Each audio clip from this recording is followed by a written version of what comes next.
Dev news. It's like tech news, but more prone to syntax errors. Now, when I say Rust, what pops into your head? The enraging yet addicting game by Face Punch? The movie set where Helena Hutchins was killed? Or the Rust programming language that amassed a cult following? Well, if you guessed the Rust programming language, you're correct. They've recently scored a huge win by becoming Linux's second official language. Hopefully this won't be bringing any new rusty holes to the kernel. A game-changing event has happened for the open source world when the famous developer Marak,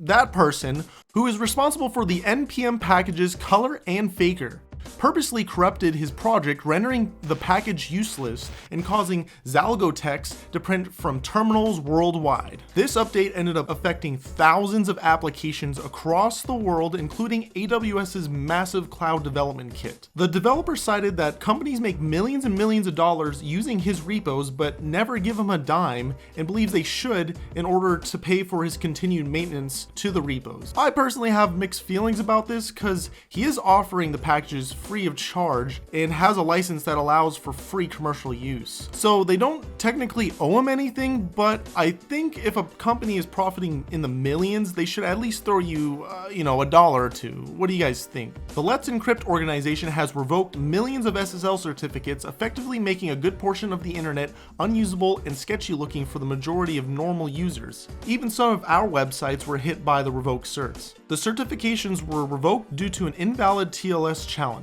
Even though this was frustrating, I mean, come on, everyone's using these certs and they're free, so how mad can we kind of be? They're basically angels, all right? Look at that. They look like they're a little angel. Unity has finally decided it wants to start challenging Unreal Engine on one of its first really meaningful acquisitions. They recently acquired Ziva Dynamics, who creates state-of-the-art simulations for deformations, machine learning, and real-time character creation. The video demo they produced was actually very impressive, and I'm personally excited to see how game devs utilize these new tools. Hopefully garbage animations like this will be a thing of the past. Even though Meta's stock now is perfectly reflecting the plummeting amount of people that trust the company, they will be completing one of the world's largest supercomputers this year. The machine learning community is very excited / worried to see what Meta has up its sleeve. I mean, they created the PyTorch library, which is by far the best machine learning module ever in existence. Like, Google doesn't even use TensorFlow anymore. They made that shit. Look. We all hate Meta, but they are paving the future for machine learning applications. Even though it might be because they're using all of our personal data that we personally labeled for them and then gave away, and oh god. .NET users everywhere are watching in anticipation for the full release of .NET Maui. It is currently in preview and is showing incredible potential. This will allow C#.NET developers to write fully cross-platform applications from one codebase. It will also be introducing hot reloading. Wait. This is feeling a lot like Flutter. Microsoft, are you copying someone else's homework again? What's that I hear? Is it? Oh yes, the lawsuits are coming.